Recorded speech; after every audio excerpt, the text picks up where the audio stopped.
Hello friends, welcome to KAVITHASAMAYALARAI. இன்னைக்கு நம்ம பார்க்க போற ஸ்பெஷல் ரெசிபி நல்ல ரெஸ்டாரன்ட் ஸ்டைல் குடை மிளகாய் வெங்காய கிரேவி. இந்த capsicum onion curry ஒரு சிம்பிளான சைட் டிஷ்ங்க. சப்பாத்தி பூரி ரோட்டியோட அட்டகாசமா இருக்கும். இட்லி தோசை சாதத்தோடவும் சேர்த்து சாப்பிடலாம். ரொம்பவே நல்லா இருக்கும். இது ஒரு 10 நிமிஷத்துல செய்யக்கூடிய ஒரு அருமையான கறி. டக்குன்னு செஞ்சிரலாம். ஈவன் புதுசாக சமைக்க பழகிறவங்க கூட ட்ரை பண்ணலாம். நல்ல ஒரு பக்காவான டேஸ்ட்டோட ரொம்ப நல்லாயிருக்கும். மிஸ் பண்ணாமல் ட்ரை பண்ணி பாருங்கள். இப்போ வாங்க அருமையான கேப்சிகம் ஆனியன் கறி எப்படி பண்ணுறதுன்னு பார்க்கலாம். இங்கே 2 குடை மிளகாயை கொஞ்சம் பெரிய பெரிய பீசஸாக கட் பண்ணி வச்சுருக்குறேங்க. பாருங்கள், இந்த மாதிரி கட் பண்ணிக்கணும். குடை மிளகாய் ஒரு நல்ல வெஜிடபிளுங்க. நிறையா ஆன்டி ஆக்சிடென்ட்ஸ் இருக்குது. இது அடிக்கடி சாப்பிட்றது ரொம்ப நல்லது. அதுவும் இந்த மாதிரி கிரேவி எல்லாம் செய்யும்போது ரொம்ப ஃப்ளேவர்ஃபுல்லாக ரொம்ப நல்லாயிருக்கும்.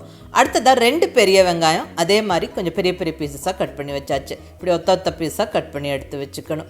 இப்போ இந்த 2ம் சேர்த்து தான் நம்ம கிரேவி செய்ய போகிறோம். இப்போ கிரேவி செய்ய ஸ்டார்ட் பண்ணிடலாங்க. இங்கே ஸ்டவ்வில் கடாய் வச்சாச்சு.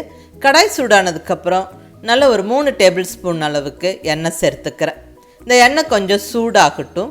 இப்போ இதில் நம்ம பெரிய பெரிய பீசஸாக கட் பண்ணி வச்சுருக்கிற வெங்காயமும் கேப்சிகமும் சேர்த்து கொஞ்சமாக க்ரன்ச்சியாக வறுத்தெடுத்துக்கணும்.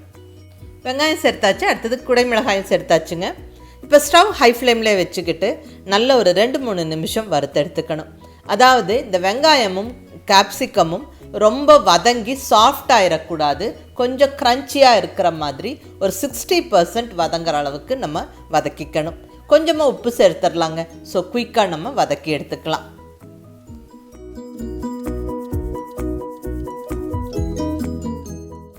பாருங்கள், இந்த வெங்காயமும் கேப்சிகமும் லைட்டாக கலர் மாறினது தெரியுது. இந்த ஸ்டேஜ்லேயே நம்ம ஆயிலிருந்து எடுத்துடணும். நல்லா எண்ணெயை வடித்து விட்டுட்டு எடுத்து ஒரு தனியாக ஒரு தட்டில் வச்சுக்கலாங்க.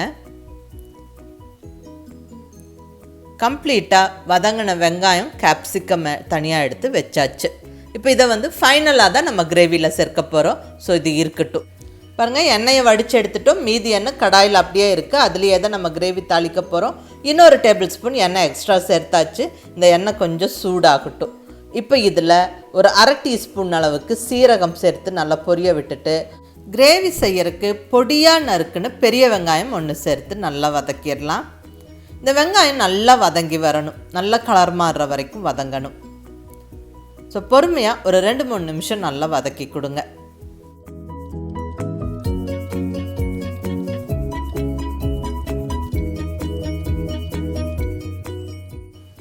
பாருங்கள், வெங்காயம் நல்லா இந்த அளவுக்கு வதங்கி அந்த எண்ணெய் பிரிஞ்சு வந்ததுக்கப்புறமா இப்போ இதில் கடலை மாவு சேர்த்துக்கலாம். 2 டீஸ்பூன் அளவுக்கு கடலை மாவு. இங்கே நம்ம செய்கிறது dhaba restaurant style capsicum gravy. இந்த கடலை மாவு அங்கே அவசியம் சேர்ப்பாங்க. கிரேவி நல்லா திக்காகவும் இருக்கும். டேஸ்ட்டும் ரொம்ப நல்லாயிருக்கும்.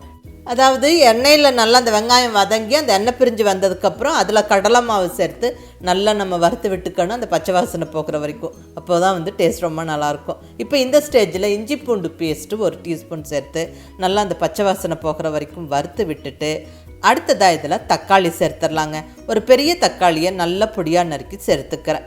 இந்த தக்காளி நல்லா மசிஞ்சு குழஞ்சி வர வரைக்கும் நல்லா வதக்கி விடணும். தக்காளி ஈஸியாக மசிஞ்சு வெந்து வரக்கு நம்ம உப்பு சேர்த்துடலாம். உப்பு சேர்த்த உடனே டக்குன்னு தக்காளி நல்லா வதங்கிடும்.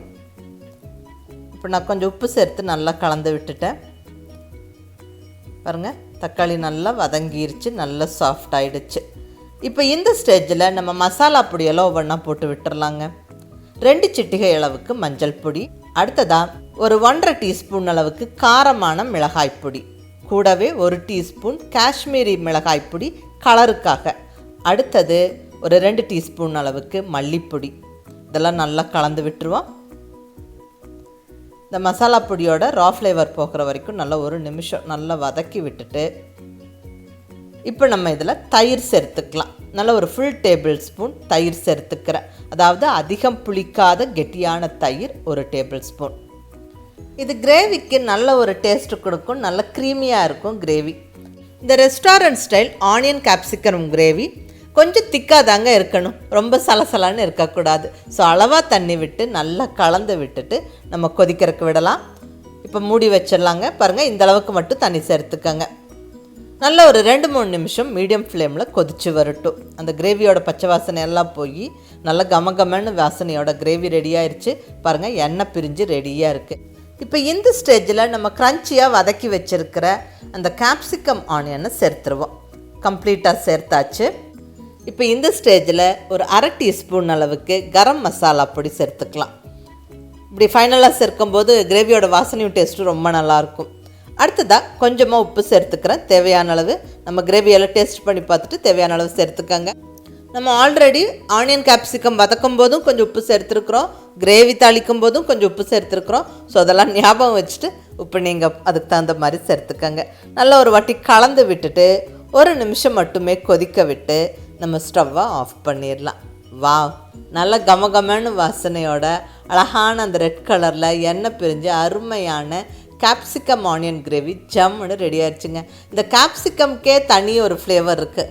அது இந்த கிரேவியோடு ஆட் ஆகும்போது ஆஹா ரொம்ப நல்லாயிருக்குங்க. இது சப்பாத்தி, ரோட்டி, பூரிக்கு அட்டகாசமான ஒரு சைட் டிஷ்ஷு. நம்ம இட்லி, தோசை, சாதத்தோடவும் சாப்பிடலாம். ரொம்ப நல்லாயிருக்கும். டக்குன்னு ஒரு 10 நிமிஷத்தில் செய்யக்கூடிய ஒரு கிரேவி இது. மிஸ் பண்ணாமல் ட்ரை பண்ணி பாருங்கள். ரொம்ப ஒரு சிம்பிளான ரெசிபிங்க. ஈவன் புதுசாக சமைக்க பழகிறவங்க கூட ட்ரை பண்ணலாம். ஸோ செஞ்சு பார்த்துட்டு எப்படி இருந்ததுன்னு உங்கள் ஃபீட்பேக் சொல்லுங்கள். பிடிச்சிருந்தா லைக் பண்ணி, ஷேர் பண்ணி, கமெண்ட் பண்ணுங்கள். கவிதா சமையலறை சப்ஸ்கிரைப் பண்ணி என்னுடைய மற்ற ரெசிபிஸும் வீடியோஸும் பாருங்கள். தேங்க்யூ.